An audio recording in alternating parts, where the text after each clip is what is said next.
আসসালামু আলাইকুম রহমতুল্লাহ। আমাদের একটি মুরগিকে 19টি ডিম দিয়ে উমি বসায় দিয়েছিলাম। উমি বসায় দেওয়ার পর আমাকে এলডেনিং বিভিন্নভাবে যত্ন নেওয়ার পর আজকে আমাদের বাচ্চা পড়েছে। তো আলহামদুলিল্লাহ আমাদের বাচ্চার হ্যাচিং রেট কিন্তু খুবই ভালো। আমরা মূলত ডিম বসিয়ে দিয়েছিলাম 19টি। তো এটা আমি পরে ডিটেলস আপনাদেরকে জানাচ্ছি। তার আগে আমরা এখানে ব্রোডিং করবো, যেখানে সেই ব্রোডিং সেশনটা আমরা আপনাদেরকে আজকে দেখাবো। তো প্রথমে আমি মুরগিগুলোকে 24 ঘন্টার পর বাইরে মাটিতে একটু রেখে দিয়েছিলাম, যেহেতু রোদ এবং গরম, যাতে তারা আমাদের মায়ের সাথে একটু ভালো করে থাকতে পারে এবং বাতাস পেতে পারে। কিছু খাবার এবং পানি দিয়েছিলাম ইনশাল্লাহ। তো ওখানে আমি আমাদের যে খাঁচাটা তৈরি করেছিলাম, সেই খাঁচাটার মধ্যে এখানে একটা ঘর আছে। এই ঘরের মধ্যে আমি আজকে চটের ছালা, এখানে দেখতে পাচ্ছেন যে বাজার চালের চটগুলো বা বিভিন্ন ধরনের চটের ছালাগুলো পাওয়া যায়।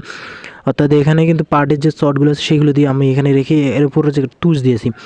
তুষ দেওয়ার কারণ হচ্ছে যেহেতু তারা ছোটো বাচ্চা এবং পা স্লিপ করতে পারে এবং তারা ওম বা উষমে যে ভাবটা আছে গরমটা, সেটাই মাশাআল্লাহ তাদের সুন্দরকে অ্যাবজর্ব করবে।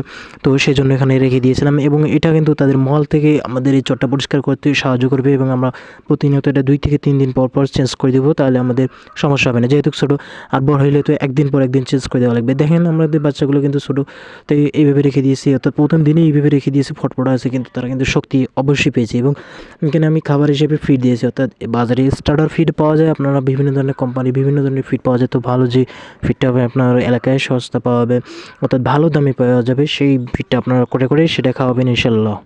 এই বাচ্চাগুলোকে আমরা কিন্তু এবার লাইটের মধ্যে ব্রোডিং করবো না এবং তাই এই 19টি ডিমের মধ্যে আমরা বাচ্চা পেয়েছি 17টি। এই 17টি বাচ্চাকে আমরা তার মায়ের সাথে আমরা ব্রোডিং করবো ইনশাল্লাহ।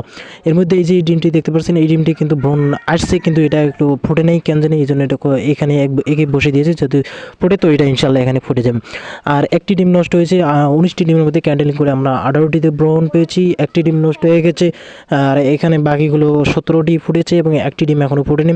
এটা আমি ওখানে খোপা দিয়ে দিলাম, আপনারা দেখলেন। এখন আমি এখানে মাটি থেকে ডিমগুলো বের করে, অর্থাৎ মাটি থেকে আমরা বাইরে মাটিতে মুরগির বাচ্চাগুলো রেখে দিয়েছিলাম। সেই মুরগির বাচ্চাগুলো একটা গামলাতে, অর্থাৎ আমার একটা বাড়াতে তুলে নিয়ে এখন আমরা এখানে গুনে আমি দিয়ে দিতেছি। অর্থাৎ আমার যে ব্রোডিং সেক্টরটা আছে, ব্রোডিং যেখানে করবো সেখানে। আর আমরা এখানে সকাল ফজর থেকে পানি এবং খাবার দেওয়া শুরু করবো এবং রাতে 10টা পর্যন্ত লাইট, এখানে যেহেতু ঘরে সাদা লাইট থাকে, তো সেই লাইটটা এখানে জ্বলবে এবং তারাও কিন্তু খাবে ইনশাল্লাহ।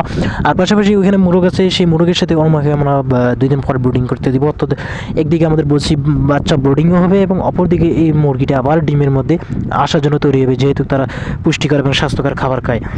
আর এভাবে আমরা বলবো ইনশাল্লাহ গ্রোথ খুব ভালো। আর আমরা কিন্তু সাধারণত ওষুধ কম ব্যবহার করি, আমরা কিন্তু প্রাকৃতিক ওষুধ যথেষ্ট ইনশাল্লাহ পাই। তো খাবার হিসেবে আমি ফিড দেবো। আমি ফিড দেওয়ার জন্য একটা প্লেট নিয়েছি, সুন্দর করে তারা এখানে ফিড খাবে এবং তারা কিন্তু সুন্দর করেই ফিডগুলো খায়। এখন দেখতে পাচ্ছেন তাদেরকে দিয়েছিলাম, মাশাআল্লাহ মুরগির বাচ্চাগুলো কিন্তু খুব ভালো হয়েছে এবং গ্রোথ এবং হ্যাচিং রেট আমরা পেয়েছি প্রায় 92 থেকে 94, যেহেতু আমরা চালের মধ্যে রেখেছি। তো আপনারা সকলেই দোয়া করবেন। এর পরবর্তীতে একটা ডিটেলস ভিডিও দেবো। আসসালামু আলাইকুম রহমতুল্লাহ।